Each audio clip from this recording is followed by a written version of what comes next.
Solar लावले, कमी मिळून राहिली वीज, तरी काय लोड शेडिंग क्वालिटी वाढतच नाही ना. एमएसएमबीची वाढायला पाहिजे ना.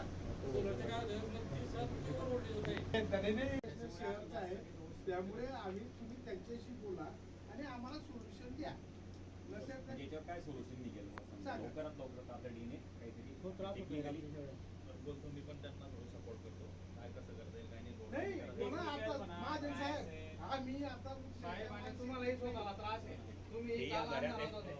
तुम्ही रात्री अंधारात होता म्हणजे तुम्ही अंधारात, हे अंधारात.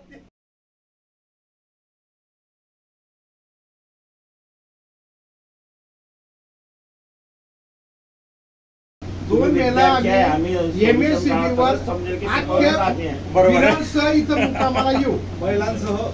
महिलांसह 2 तारखेला आम्ही संध्याकाळी इथं येऊ. दुपारी दिवसा नाही येणार, दिवसा संध्याकाळी सगळ्या बाया पोरसह एमएससीबी ला येऊ. कृपया ही पाळी कुणीही आणू नये. एमएससीबी ला विनंती आहे की कुठेतरी थोडस प्रत्येकाला आम्हाला सहकार्य करावं. आम्ही सहकार्य करतो. ना एमएससीबीच्या ऑफिसवर आज आपण नागरिकांना घेऊन धडक दिलेली आहे, कशा संदर्भात? चोपडा शहरातील कॉलनी परिसरातील प्रत्येक घरामध्ये रात्रीचं व्होल्टेज 160-170च्या वर नसतं.